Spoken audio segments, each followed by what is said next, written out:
Welcome dear student, SVM online class में आपका स्वागत है। और बढ़िया होंगे सभी, सब सुरक्षित होंगे। इसके अलावा आप पढ़ाई भी कर रहे होंगे, ऐसा मेरा मानना है। और मुझे आप पर पूर्ण रूप से विश्वास है कि आप घर पर बैठे व्यवस्थित रूप से और नियमित पढ़ाई कर रहे होंगे। ठीक है, तो इसी ऑनलाइन क्लास की सीरीज़ में हम आज आगे बात करेंगे। आज सोशल साइंस की बात करेंगे।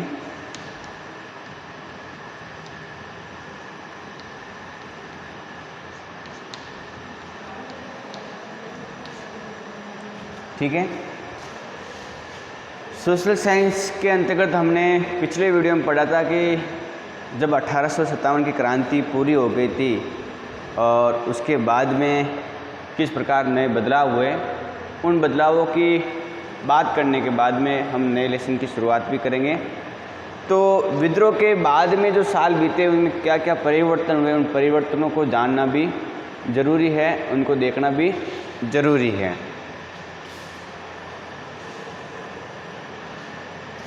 तो हम देखते हैं कि विद्रोह के बाद में साल, पाठ संख्या 5 चल रहा है। विद्रोह के बाद के वर्ष या साल।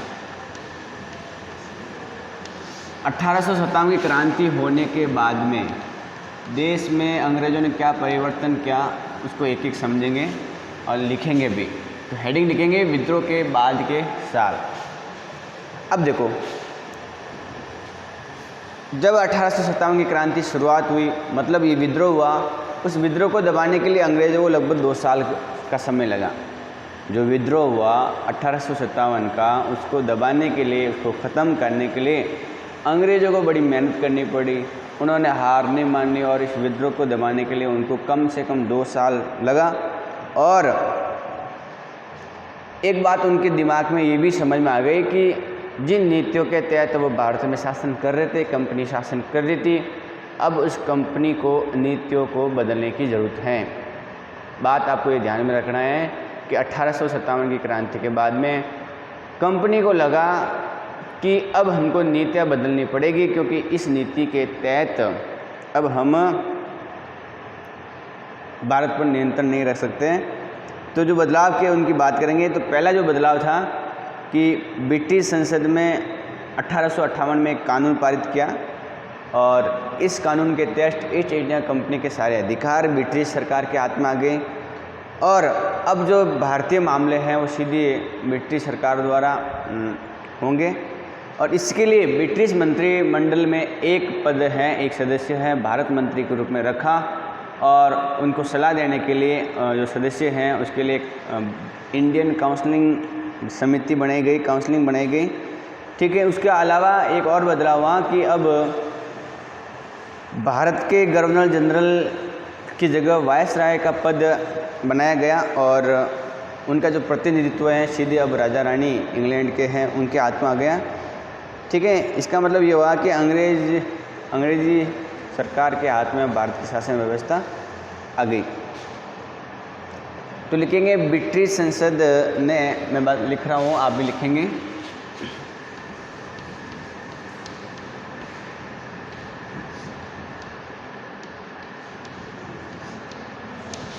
ब्रिटिश संसद ने 1858 में एक कानून पारित किया।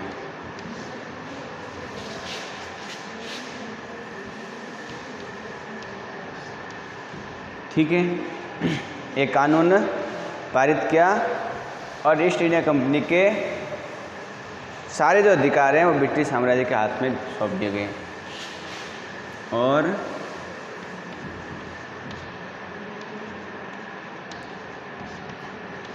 ईस्ट इंडिया कंपनी के सारे अधिकार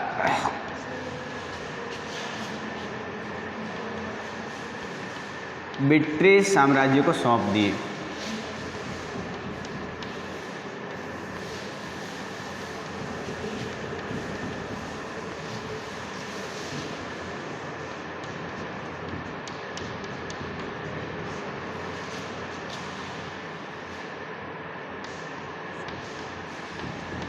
बात समझ में आ रही होगी मेरे हिसाब से। मैंने ये कहा है कि जब 1857 की क्रांति हुई तो ब्रिटिश जो संसद है हाउस ऑफ कॉमन्स का, ब्रिटिश संसद में 1858 में कानून लाया।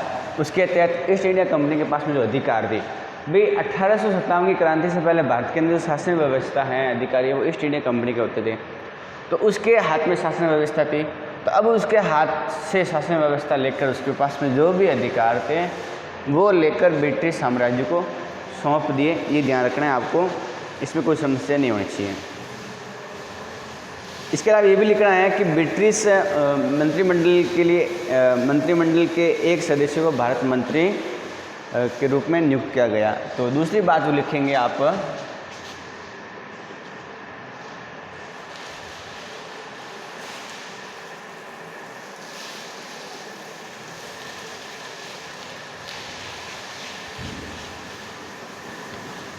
ब्रिटिश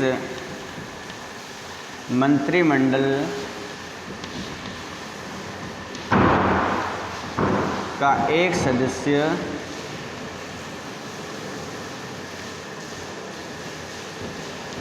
भारत मंत्री के रूप में नियुक्त किया गया। बात समझ में आ रही ना? ये जो ब्रिटिश संसद है उसमें पहले 1857 की क्रांति या इस कानून से पहले तो क्या होता था कि सारे ब्रिटिश संसद के मंत्री होते थे, कंपनी के हाथ में था तो कंपनी सारा शासन व्यवस्था संभालती थी। लेकिन अब क्या हुआ कि ब्रिटिश संसद में एक जो आदमी है वो भारत मंत्री के रूप में रखा गया, उसको नियुक्त किया गया। ठीक है, उसका काम क्या है? भारत के अंदर देख रेख करना, शासन व्यवस्था चलाना। मंत्री के रूप में नियुक्त किया और उसकी सलाह के लिए एक इंडिया काउंसिलिंग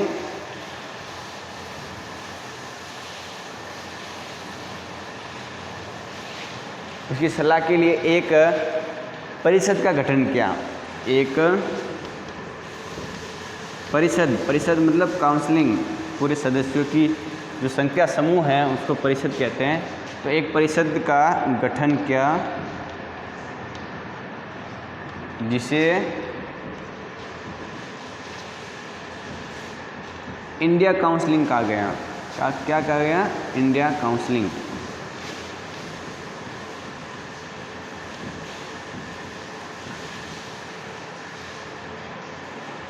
काउंसलिंग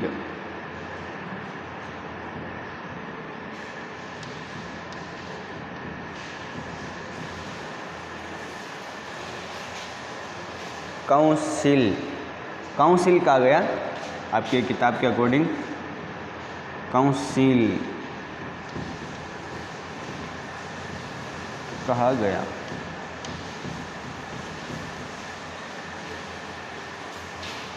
ठीक है, तो ये बात आपको ध्यान में रखनी है कि किस प्रकार से परिवर्तन हो रहे हैं, ये बात आपको लिखनी है।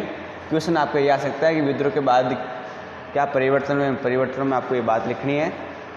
इसके अलावा 3 नंबर, तो ये तो हो गया कि भाई अब शासन व्यवस्था किसके हाथ में आ गई? इनके हाथ में आ गई, इनके पास में आ गई। अब भारत के जो भी उस समय गवर्नर जनरल थे उनको वायसराय का ओहदा दिया गया। तो लिखना है भारत के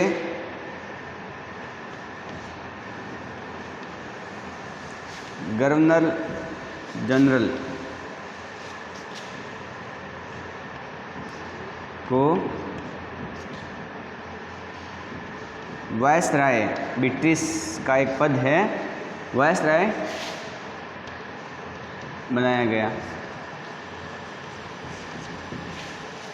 ठीक है, ये बात भी आप क्या करेंगे? याद रखेंगे। तो मेरा ये कहना है कि अब ब्रिटिश संसद के पास में भारतीय शक्ति आ गई, भारतीय शासन व्यवस्था चलाने का उनके हाथ में आ गया था। तो ये 3 बातें आप अच्छी तरह से लिख रहे होंगे, फिर अपन आगे बात करते हैं।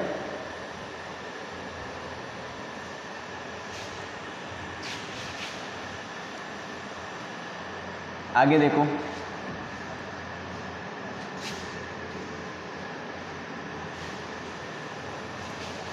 तो 3 तो अपने परिवर्तन लिखे बड़े। इसके अलावा देश के सभी शासकों का भरोसा उनको दिया गया कि भाई भविष्य में कभी भी उनके भू क्षेत्र पर कब्जा नहीं किया जाएगा। उनको ये बताया गया, जो भारत के शासक थे उनको बताया कि आपकी जो ज़मीन है उस पर कभी कब्जा नहीं होगा और आप अपनी ज़मीन को अपने दत्तक या जो अपने पुत्र हैं उनको सौंप दे सकते हो, कोई समस्या नहीं होगी। लेकिन इस बात से भी उनको प्रेरित किया गया कि वे ब्रिटिश की जो रानी है उसको ही अपना स्वामी अधिपति स्वीकार करें और इस तरह शासकों को, भारतीय शासकों को ब्रिटिश साम्राज्य के अधीन शासन चलाने की छूट दी गई। बात समझ में आ गई आपको? नहीं आई तो मैं लिख देता हूँ, आप समझेंगे और लिखेंगे। अब लिखना ये है आपको कि जो भारतीय शासक थे उनको ये अधिकार दिया गया कि आप अपनी ज़मीन के मालिक होंगे, इसमें आपको कोई समस्या नहीं होगी। ठीक है, तो लिखना है कि भारतीय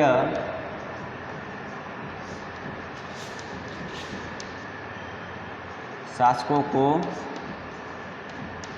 विश्वास दिलाया गया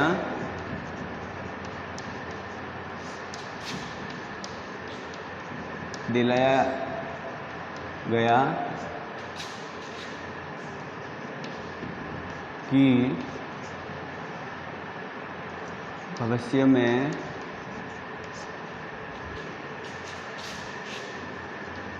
आपके भू क्षेत्र पर कब्जा नहीं होगा। अंग्रेज़ों ने कहा कि भी हमने जो आपके ज़मीनों पर कब्जा किया था आगे ऐसा नहीं होगा, भू क्षेत्र पर कब्जा नहीं होगा। और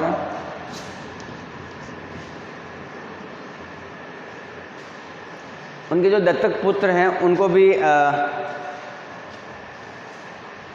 ज़मीन सौंपने का अधिकार दे दिया गया कि आप अपने ये जो ज़मीन है, संपत्ति है, अपने वंशजों को और अपने दत्तक पुत्रों को दे सकते हो और अपनी संपत्ति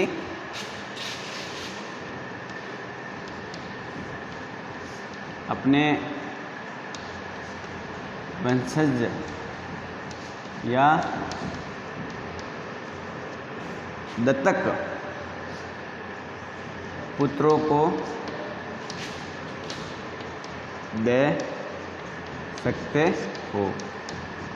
ठीक है, ये परिवर्तन हुआ। अब अंग्रेजी जो शासन व्यवस्था है वो ढीले होने लग गई और इस प्रकार से वापस छूट देने लग गए थे। तो ये भी बात आपको ध्यान में रखनी है। इसके अलावा उन्होंने ये भी कहा है कि अब आपको जो शासन व्यवस्था है वो इंग्लैंड की महारानी या जो रानी है उनके अधीन चलाना होगा। तो ये भी ध्यान रखना है आपको।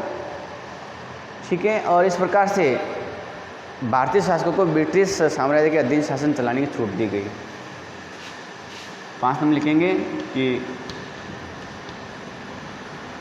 भारतीय शासकों को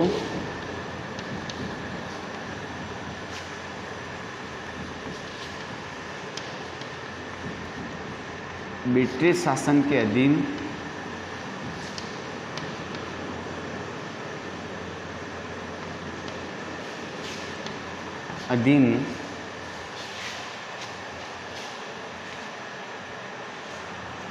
ब्रिटिश साम्राज्य के अधीन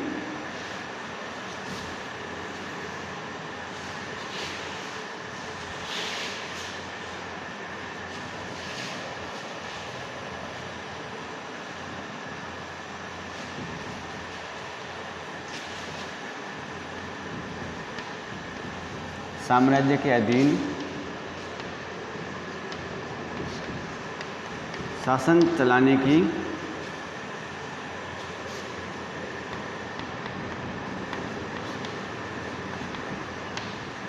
छूट दे दी गई।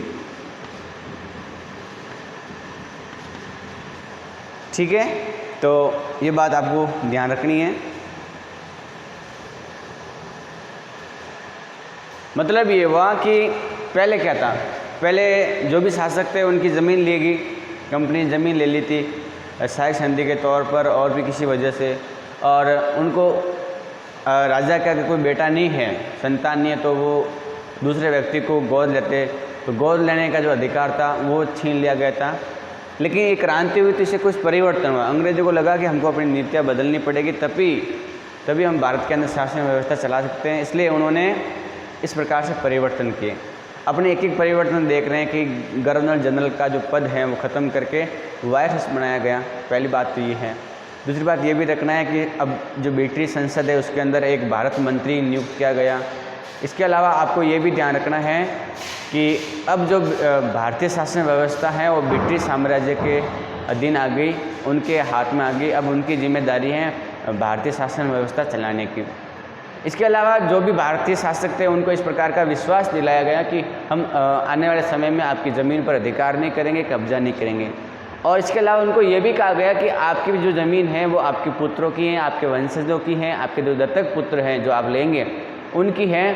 इस प्रकार से उनको देने में किसी प्रकार की कोई मतलब मनाही नहीं है, आराम से छूट दी गई। इसके अलावा उनको ये भी बताया कि आप अपनी शासन व्यवस्था इंग्लैंड की रानी के अधीन चलाएंगे, ब्रिटिश साम्राज्य के अधीन आप अपने शासन व्यवस्था चला सकते हो, ये भी उनको कहा गया। तो एक बात ये होगी, 6 नंबर लिखेंगे आप। 6 नंबर आपको ये ध्यान रखना है कि पहले जो ब्रिटिश सेना थी भारत के अंदर, उस सेना में भारतीय सैनिकों का अनुपात क्या था? ज़्यादा था। मतलब अगर किसी जगह पर जो छावनी है, सैनिक टुकड़ी है, उसके अंदर मान लो 100 सैनिक है, तो 100 में से 20 तो अंग्रेज़ होते थे और 80 क्या होते थे? भारत के लोग होते। तो उसमें परिवर्तन किया, क्योंकि अगर 80 लोग एक साथ इकट्ठा हो जाए तो 20 की हालत ख़राब कर दे। इसलिए विशेषकर जो सेना है उसमें भारतीय सिपाहियों का जो अनुपात है वो कम किया और यूरोपीय सिपाहियों की संख्या बढ़ाने का फैसला किया गया। तो एक बात ये रखना है कि सेना में भारतीय सिपाहियों का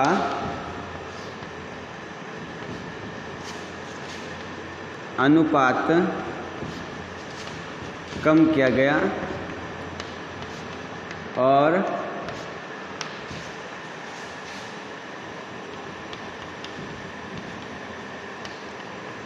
यूरोपीय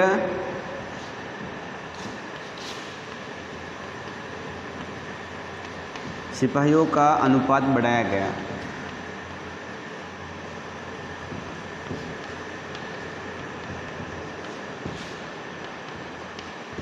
ठीक है, मेरे हिसाब से ये बात बिल्कुल आपको समझ में आ गई होगी कि कौन कौन से परिवर्तन हो रहे हैं। उन परिवर्तन की हम बात कर रहे हैं कि किस प्रकार से शासन व्यवस्था में परिवर्तन हुआ।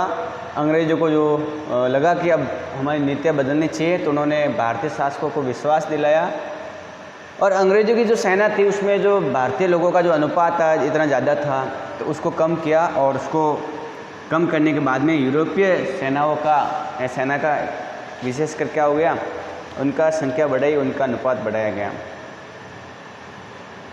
इसके अलावा उन्होंने ये भी तय किया कि जो भी अवध है, बिहार है, मगध वगैरह, जो भी मध्य भारत, दक्षिण भारत के अंदर जो सिपाही हैं उनकी जगह भारतीय सिपाहियों को भर्ती करने की बजाय गोरखा, सिख और पठानों में से ज़्यादा सिपाही भर्ती किए जाएंगे। मतलब भारत के कुछ ऐसे इलाके थे वहाँ पर जो भारतीय सैनिकों की जो भर्ती हैं वो पहले वहाँ के लोग होते थे, लेकिन अब वहाँ परिवर्तन किया गया और अलग विशेष समूहों को भर्ती करने का फैसला लिया गया। इस बात को आप लिखेंगे और साथ में ये भी समझेंगे कि एक तो है अवध बिहार, अवध बिहार, मध्य भारत व दक्षिण भारत।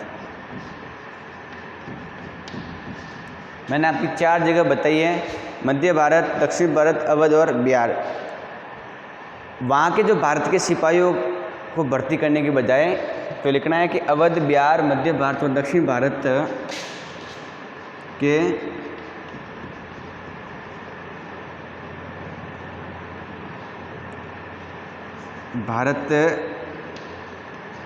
के या ऐसे लिख सकते हैं कि अवध, बिहार, मध्य भारत, दक्षिण भारत से सिपाहियों को भर्ती करने की बजाय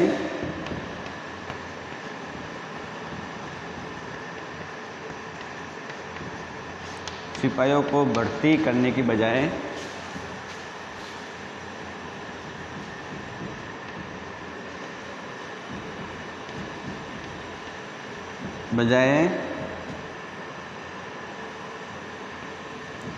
गोरखा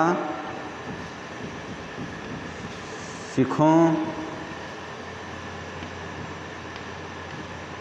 पठानों को भर्ती करने का फैसला लिया गया। ठीक है, मतलब इन जगहों पर अगर सिपाही चाहिए और सिपाहियों की भर्ती करनी है तो अंग्रेज़ों ने, ब्रिटिश संसद ने फैसला लिया गया कि हम यहाँ के लोगों को सिपाही नहीं बनाएंगे, यहाँ के लोगों को सिपाही में भर्ती नहीं करेंगे, बल्कि क्या करेंगे कि हम जो गोरखा हैं, जो सिख हैं और पठान लोग हैं, उनको वहाँ पर भर्ती किया जाएगा। तो भर्ती पठानों का या पठानों को, गोरखा सिखों पठानों को भर्ती करने का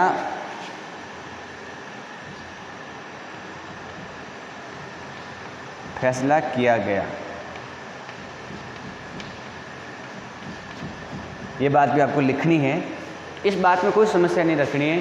पहली बात ये भी ध्यान रखना है कि किस प्रकार भारतीय शासकों को विश्वास दिलाया कि उनके जो ज़मीन है उन पर कब्जा नहीं होगा। आप अपनी ज़मीन अपने बेटे को दे सकते हो, अपने जो भी वंशज है, अपने दत्तक पुत्र है, उनको दे सकते हो, कोई समस्या नहीं होगी।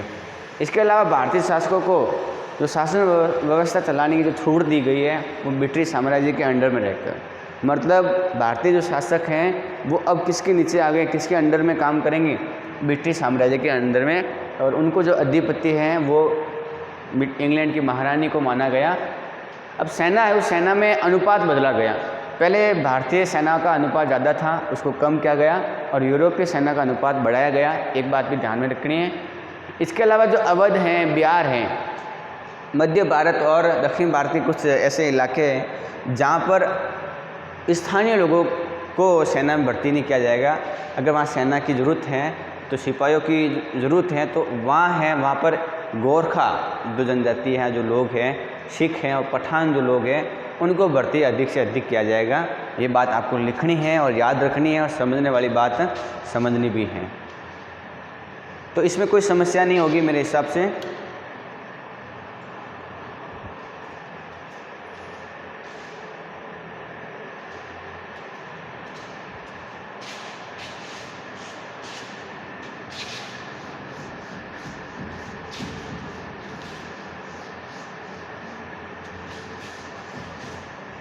ठीक है, और मुसलमानों की ज़मीन और संपत्ति बड़े पैमाने पर जब्त की गई। उसके अलावा उन्हें शत्रु के रूप में देखा जाने लगा, क्योंकि उनको लगा कि उनकी वजह से विद्रोह खड़ा हुआ।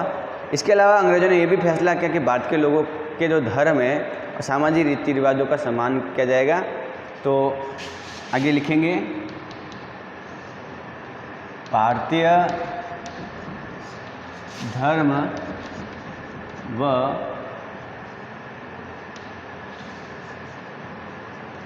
परंपराओं का सम्मान किया जाएगा। ये बात भी आपको ध्यान में रखनी है। अंग्रेज़ों ने ऐसा विश्वास दिलाया कि हम आपकी जो परंपरा है उनका क्या करेंगे, सम्मान करेंगे। ठीक है, और एक नंबर ये भी लिखेंगे आप, 9 नंबर, मुसलमानों